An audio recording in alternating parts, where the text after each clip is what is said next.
Today we are going to be talking about the top 5 marijuana stocks. Now this list will have a few mainstream stocks in it, but also a few underdogs. And the way that I attack marijuana stocks is by focusing on finding opportunities that either show signs of being discounted, such as ones that have a history of being oversold and then overbought, or momentum positions, ones that are making higher highs. Now with that being said, most of the opportunities on this list provide volatility that is slightly more extended than we usually cover. And thus in this sector I've been tending to focus on swing trading these opportunities. However, there are still intraday opportunities in this sector. It's just that the ones on this list tend to have more swing trading opportunities. But in any case, the only thing I ask of you in return for this video is that you hit that beautiful and ravishing like button, and also don't forget to subscribe if you see value in the following video. So the broker that we're going to be using today is Webull. Honestly, a pretty beautiful platform, and you'll get to see it more in this video if you'd like to take a look at it. Webull is the free commission broker that is offering a free stock for anybody who uses our link to try out the platform. Okay, so I want to mention that instead of factoring in the overall fundamental view of the marijuana sector, instead I've been focusing on sort of drowning out the news and focusing on the underlying price action behind it. And the reason is because half the people in the financial media think that the marijuana sector is about to implode on itself, while the other half think that it's about to explode. It's our job to focus on the underlying price action behind it. It doesn't really matter if you're bullish or bearish on the overall marijuana sector. What matters is that we can use the price action to profit off it. Now with that being said, we're starting with CGC. Now CGC falls into the momentum category.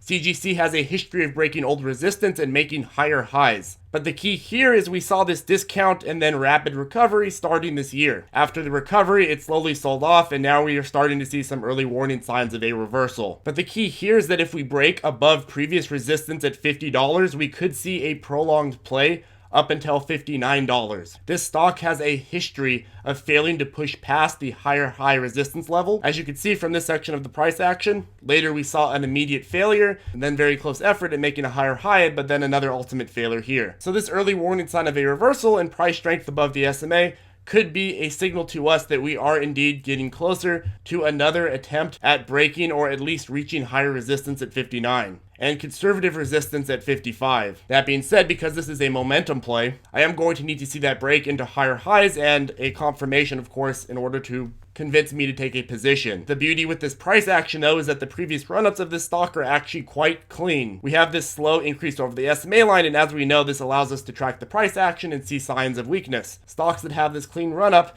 allow us to find easy entry and exit points, as we can much more easily see when the stock is going to reverse. As we know, this is excellent because we can see price action strength depicted in a larger gap of real estate between the SMA line and the price action, and then the price weakening as it comes closer. This is preferable because stocks that gap up extremely quickly or rise sort of half-heartedly are much more challenging to find entry and exit points with, whereas with this we could simply track the price action relative to the SMA and the previous patterns. Now my problem that I've always had with momentum plays though is the fact that these often have a very large amount of downward potential and are usually overextended on the RSI by the time they are making higher highs. This is harder because it makes it hard to gauge our risk versus reward, as it's so easily to do with oversold positions. And that's really the trade-off with momentum plays. We're not necessarily able to accurately gauge the upward versus downward potential, but in return for this we do have trend direction in our favor, because an oversold play will generally have the upward versus downward potential more defined, but if it's oversold, it's downtrending in terms of direction, which has its own problems, which means that there is something actively going against us. But with a momentum play, the direction is in our favor because the stock is making higher highs. So while we can't identify as accurately the upward versus downward potential, we have the direction in our favor to make up for it, so it provides us with a little bit more security in terms of risk management. And as we know, stocks that have been consistently uptrending are more likely to continue to do so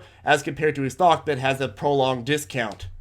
So another reason I put this play first is because it is widely considered one of the main benefactors of progress within the marijuana sector. As a result, any sort of perceived progress in the sector tends to disproportionately affect stocks like this one, which may or may not help push it in the direction that we want. But as I said, fundamentals in the marijuana sector can be pretty foofy in the short run, and it's going to be up to us to focus on using the technicals to back up any sort of fundamental idea that we have. Now, CWEB is another play that I see a lot of value in. Now, fundamentally speaking, CWEB is on the CBD side of the marijuana sector. Their sales grew a whopping 71% in Q4 of 2018. But again, the reason that I'm mentioning the fundamentals with this is because when we're trading tickers of companies, we want to make sure that the underlying asset is not a ticking time bomb. if you were tossing grenades of sort of rotating value, sure, you could hold it and then toss it to somebody and get a profit, but eventually you're going to hold the grenade and it's just going to blow up in your face. And in the grenade circumstance, blowing up does not equal profit. Now, CWeb didn't have as clean of an ascent as CGC did, as we do see some struggling back and forth over the SMA line. But this consistent uptrending pattern over nearly all of March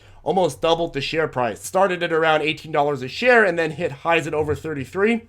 Before showing weakness and breaking below the SMA line one final time. Now, this reversal lasted much of April, but we did just start seeing a show of price strength past the SMA line and an extended reversal with some strength above it. Now, the question with this is whether this slight sell-off here is an opportunity to buy in near oversold or if it is a prolonged sign of a longer downtrend. And honestly, it's quite hard to say based on the price action that we have now. But looking at the trend from the previous run-up, the stock tends to have periods of overselling during its run-ups, which brings about signs of what I call fake price weakness. If this is indeed another sign of fake price weakness instead of a prolonged trend reversal downwards, then we do have a previous pattern confirmation because this stock does have a previous pattern of running up after failed reversals downward. Okay, so the next one is going to get me into a bit of trouble. This is one of the more seemingly speculative plays, but I do see a lot of value in it. Now, CBWTF. CBWTF is in the supply chain of the marijuana sector. They also have a beautiful balance sheet. Not that we really care since we were just trading it, but when it comes to these super low cap stocks, I do like to know that the underlying asset that I'm trading is indeed an asset and not just a shed behind 7-Eleven. Now, CBWTF has a pattern of overselling and overbuying, which is known as none other than the comeback king pattern. Now, this is one of my favorite patterns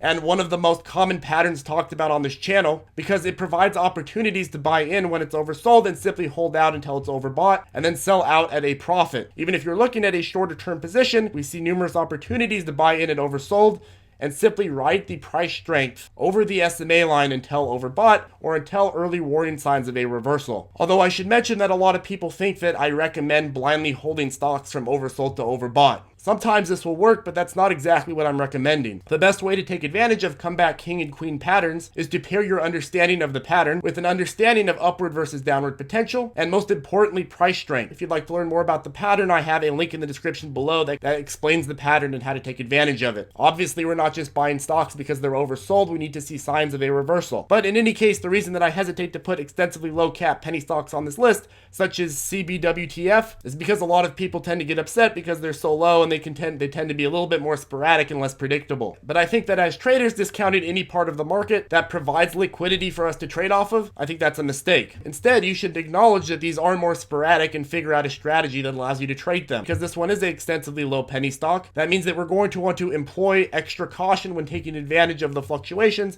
and making sure that we do indeed have the volume that we need to trade off of. CBWTF also seems to have a decent amount of room to run, but we are going to want to wait to make sure that we're getting in below fair value so that we can improve our odds of success. Now, CROM had an extended uptrend for nearly all of January, and if you check back on my marijuana picks from earlier this year, I did cover CROM, but it actually ran up a lot farther than I thought it would. Nonetheless, the stock made it to 25 and sort of struggled to find a bearing for a bit before an ultimate reversal of trend after the earnings release pushed it below the $19 support line. Now, it seemed to find support at pre-run-up resistance at $15.30-ish, and is now showing longer signs of a reversal with an intraday gain of 7% on the day that I filmed this video. Now, the question is if CROM will have the momentum to experience a more prolonged reversal in May that could potentially allow it to return to the resistance level and possibly even break it at $25. That would be about a $9 increase, and while we are currently trading at near fair value, the stock does appear to hold its pre-run-up support at about $15.30. As we know, previous resistance tends to provide later support, and if the price is able to stay above that support level, that would be a great sign of strength. If we combine that with early warning signs of a reversal and a confirmation, that I can see a lot of value in this position moving forward. Monkeys are sort of mixed on CROM. We generally see most price targets to be at around the current trading price, although we do see some upgrades as well as some downgrades. While I don't value price targets in analysts' opinions, they tend to provide a level of extra support, as sheep investors tend to be less likely to exit and more likely to enter positions that are backed by their favorite monkeys. That being said, the monkey support level is somewhere around $16 and $20, but there is a decent amount of longer downward potential, so we will want to make sure that we get in upon confirmation of an uptrend. Okay, great, and last but not least is A-Leaf. Now, A-Leaf has taken a massive hit since February. We are currently trading at near fair value, but I think a lot of my longer term ZIP traders already know what I see in the price action. Here we have a solidly downtrending stock that broke past several support levels and is now showing price strength over the SMA line. We have a discount from long-term resistance at $2.30 all the way down to the current trading price at $1.30. That's a decent amount of upward potential for us. And I'd call conservative support at about $1.15 as we see it holding about there. Now, I'd say the one point of caution with this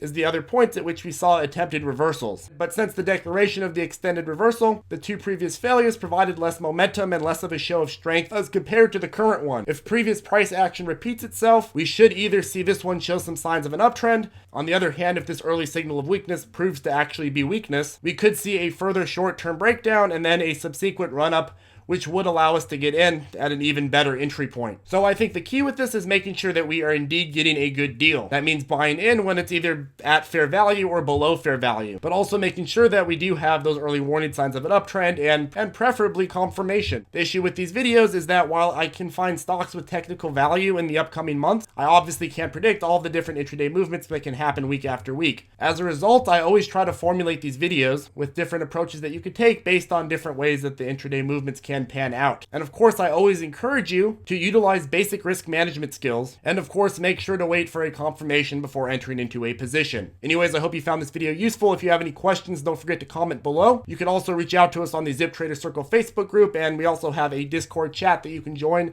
by joining the ZipTrader Circle Facebook group. The link's in the top post in that group. We also have a trading tutorials playlist, which I always link to in the description below. I tried to build it in a way that works from the ground up, so if you're completely new to trading, that would be a great starting point for you. I also recommend, if you're having trouble actually making money in these markets, to go ahead and test out all of your strategies and skills using a paper trading platform, using a back testing, rewind trading platform, whatever kind of platform you would like to use to test out and practice your strategies, because one of the biggest reasons that people lose money is because they didn't practice first. It's kind of like going and riding a bike and then complaining when you fall over and break your leg. It's just not a good strategy to go about it. You want to first practice with training wheels, and the best way to do that is to simply use a back testing rewind trading platform, and if you have to, use a paper trading platform, and then work your way up, and once you've grown that account, then you can use real money. Of course, we also have a trading tutorials playlist. I try to design it sort of from the ground up. You start with how to use the platform, and then you go to when to buy and sell stocks, then you go through the indicators, and you go through a bunch of other stuff that's super relevant in terms of learning how to efficiently trade from 0 to 100. It's a great place to start, and all you have to do is click the link below. It'll take you to our trading playlist that's on this YouTube channel. It's also on the main ZipTrader homepage. You just have to push trading tutorials. Anyways, have a great day, folks, and I'll see you in the next video.